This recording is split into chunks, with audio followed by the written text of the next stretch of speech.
Ben, c'est la semaine nationale de sensibilisation à la sécurité des travailleurs routiers. Ça débute aujourd'hui du 9 au 15 juin. Pourquoi je vous en parle? C'est que je trouve que c'est préoccupant, vraiment, quand on regarde les chiffres. Là.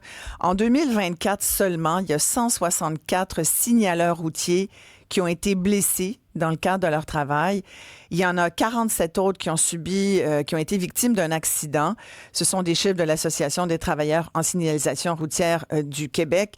Et sincèrement, quand on regarde ça, on comprend le thème de cette année qui vise justement à nous dire, bon, ben, la protection des travailleurs de chantier, moi, j'embarque là-dedans. C'est important de rappeler l'importance de la courtoisie, le respect dans les zones de chantier, même si des fois, on embarque dans une zone de chantier puis on se dit encore les maudits cônes, mais il faut quand même penser qu'il y a des gens qui travaillent là. On va en discuter tout de suite avec Nathalie Perron, elle est présidente de la section locale 9005 des métallos, qui représente justement les signaleurs, les installateurs, les escortes routières, les chauffeurs des camions, atténuateurs d'impact. Bon, tout ce monde-là qui travaille dans les zones de travaux, et Dieu sait qu'il y en a beaucoup, Nathalie Perron. Merci de nous prendre le temps de nous parler ce matin.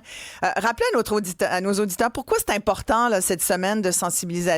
Juste les chiffres devraient nous convaincre de faire attention, mais le problème, c'est que des fois, bon, on est un peu sur le nerf en voiture, on voit des cônes et ça nous sort par les oreilles. Puis il y a malheureusement trop de gens qui perdent le contrôle puis qui deviennent peu courtois envers les signaleurs, entre autres. Oui, tout d'abord, bonjour Madame Maréchal. Oui, effectivement, c'est la motion qui a été adoptée l'année dernière. C'est notre deuxième saison pour la semaine de la signalisation routière. On demande nos revendications, on demande au gouvernement de meilleures certifications, des meilleures formations, des cartes de signaleurs qui soient. Présentement, elle est en ligne et on demande qu'elle soit en présentiel, qu'elle redevienne en présentiel comme avant. Oui, il y a beaucoup de rage au volant. Écoutez, c'est de plus en plus, là, on a 6 décès là, depuis 2024. 3 l'année dernière et 3 cette année. Et puis, on demande que ça soit renforcé. On a rencontré des cabinets, des représentants de cabinets. On a emmené nos revendications. On a eu des rencontres avec d'autres représentants. Mais on réitère toujours de rencontrer la ministre. Les CACOM, il faut que ça cesse, ça n'a plus de sens. Ouais, ouais, c'est terrible, là, vous le dites, effectivement, il y a des... Puis sans parler de tous les blessés, là, j'en parlais tout à l'heure, là, 164 qui ont été blessés l'année Oui. dernière. Bon, évidemment, quand il y a mort d'hommes ou de femmes, c'est terrible. Vous dites beaucoup de cas de rage au volant. Vous l'avez vu, l'augmentation de la rage au volant qui affecte les travailleurs routiers? Oui, oui. De plus en plus de rage. Ils se font lancer des choses également. Ils se font... les gens avancent sur eux là, en fonçant avec leur véhicule là, sur les genoux. Peu importe, ils respectent pas les consignes des signaleurs, les signes, les barrières. Ils passent, la barrière elle est fermée, ils contournent la barrière, ils rentrent dans le chantier.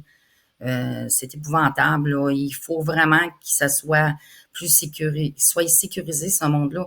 Il y ait plus de sécurité, de présence policière, qu'il y ait des inspecteurs qui soient sur les chantiers pour aller vérifier les chantiers, les conformités. Il y en a beaucoup. Les cartes de compétences, dans le passé, ils étaient vérifiées. Maintenant, ils ne sont plus. Puis, il y a beaucoup de gens, malheureusement, dans la signalisation, qui a des faiseux qu'on appelle, c'est facile de partir une compagnie. Nous, le comité paritaire, on demande que toutes les compagnies de signalisation soient enregistrées au comité paritaire. Parce qu'il y a des compagnies de signalisation où ne sont pas enregistrées. C'est un peu le free-for-all, vous dites, dans cette industrie-là? Comme moi, mettons, je Oui, pourrais me partir, j'ai comme une dizaine de personnes, je peux me partir une compagnie de signaleurs, puis avoir des contrats, puis pas forcément exactement. avoir des gens formés qui travaillent. Non, exactement. Je leur C'est mets un facile de partir une dossard, un compagnie. petit drapeau, puis je les mets en plein milieu de la rue. Effectivement, puis il y a beaucoup qui travaillent sans carte de compétences. Puis, tu sais, les signaleurs routiers, c'est des signaleurs routiers et non des signaleurs de chantier qui doivent s'occuper de la machinerie. Ça, c'est donné à la CCQ, la Oui. commission de la La construction. construction du Québec, oui. Exactement. Fait que c'est la même chose pour nous. Fait que et chacun doit faire à leur tâche. Fait qu'un signaleur routier doit être aux abords des chantiers. Sa tâche, c'est de s'occuper des usagers de la route et des piétons Est-ce que et non vous de la estimez machinerie. que vous devriez être sous gestion de la CCQ aussi? Ben, on, on le sait qu'on ça serait peut-être bien, oui, mais chose que c'est que le métier de signaleur, il est pas reconnu, tu sais, comme un métier. Il faudrait avoir la formation, il faudrait qu'il y ait des formations qui soient suivies comme les travailleurs de la construction qui suivent leur formation Ouais. de manœuvre ou de bricoleur, que ça soit reconnu, là.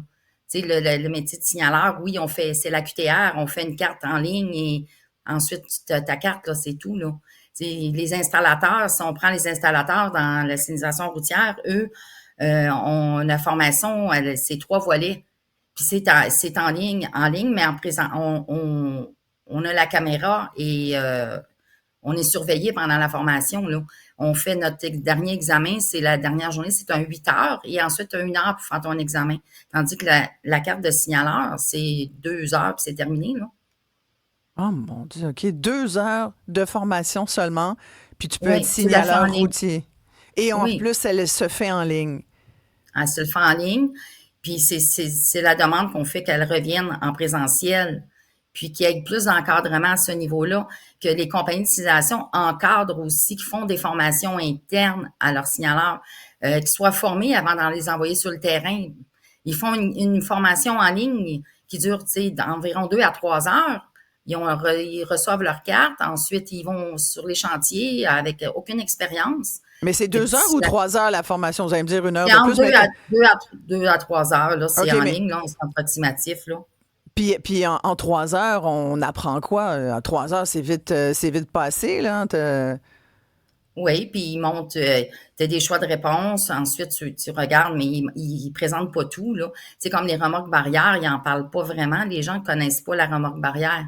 Ils voient une lumière rouge, une lumière jaune, ils savent pas quoi faire. Faut que ça soit repensé. Faut que la formation soit repensée.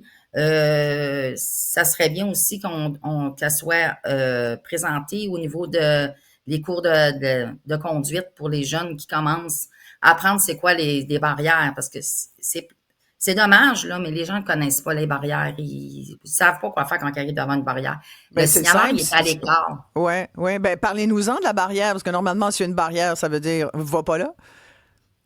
Quand il y a la barrière, il y a le signaleur, il est toujours mis à l'écart un petit peu de sa barrière pour se Ouais. protéger. Il faut qu'il soit en sécurité. Souvent, les gens, ils voient pas le signaleur et puis la barrière, elle est fermée. Fait que si elle est fermée, elle est descendue, c'est que les gens doivent arrêter. Il y a une ligne d'arrêt. Ben oui. Et au moment qu'on lève la barrière, que le signaleur fait signe aux automobilistes qui peuvent y aller, ils peuvent y aller. Mais Ben oui. souvent, les gens arrivent, et la barrière, elle est fermée pour qu'ils soient à la ligne d'arrêt. Il y a une ligne d'arrêt, il faut qu'ils Mais là, les arrêtent. gens, ils continuent même si la barrière est fermée. Oui, Ben oui, il y voyons en donc. a. Oui. Mais ils Tu sais, pensent eux qu'elle autres va sont là, ils lever parce arrivent que. devant, ben, Ouais. c'est ça, ils savent pas quoi faire. Hmm. Fait que c'est pas assez les gens, c'est dommage, là, mais les citoyens sont pas assez informés là-dessus, sur les barrières. Puis oui, il Ou faut ils que, ont juste plus de patience aussi, Nathalie Perron. Je pense qu'il y a de ça aussi. Où on il a y a, commencé il y a la rage au volant qui est beaucoup, puis c'est pas justifiable du tout, là. Mais non, à la décharge des automobilistes, c'est vrai que on devient vite fru, là.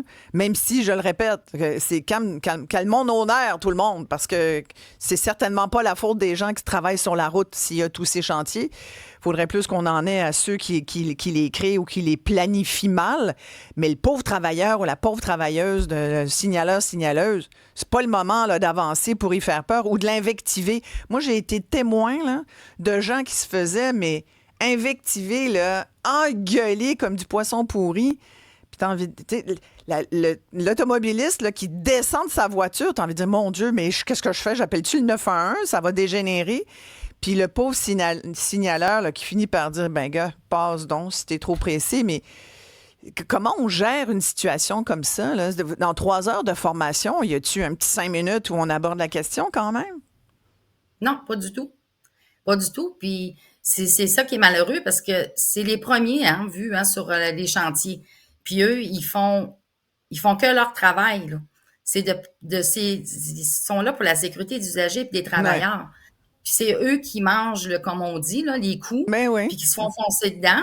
Mais eux, ils font juste faire leur travail pour leur sécurité. Tu sais, on demande aux automobilistes d'être courtois avec eux, tu sais, de leur faire un beau sourire. Tu sais, c'est pas eux qui font les travaux. Puis s'ils sont pas là, les signaleurs sont pas là, les installateurs, peu importe, il n'y aura pas Ouais, de travaux, là.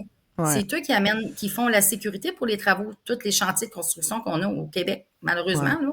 Mais nos Non, routes sont comme ça, hein. mais c'est anormal que des gens perdent la vie. Puis depuis 2008, il y en a 25 Non, qui sont 25. morts. Hein. C'est ça, hein? C'est Oui, 25 le chiffre, sans parler des centaines d'autres qui ont été blessés. Il y a Vicky qui pose la question, pourquoi ils n'ont pas de caméra sur leur casque? Ça pourrait être ça, c'est une dissuasif quand même comme mesure. Là. Si tu sais que tu es filmé, tu sais, peut-être que si un on n'a pas automobile... on peut pas Hmm. on peut pas avoir les caméras, ça détient de la Les droits sécurité, et libertés de la personne. Oui, c'est ça. oui. Oui, effectivement, Ouais, ouais, c'est une bonne question. ouais. On Ouais, aimerait bien en effectivement. avoir, ça, pour nous protéger Ben plus merci. facilement.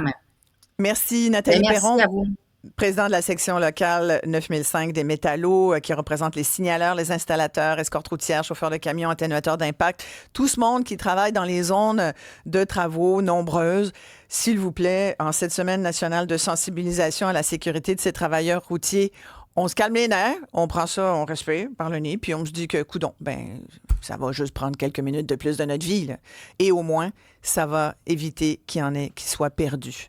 Comme ils le disent, prendre le temps, hein, pour sauver une vie, ça vaut le détour.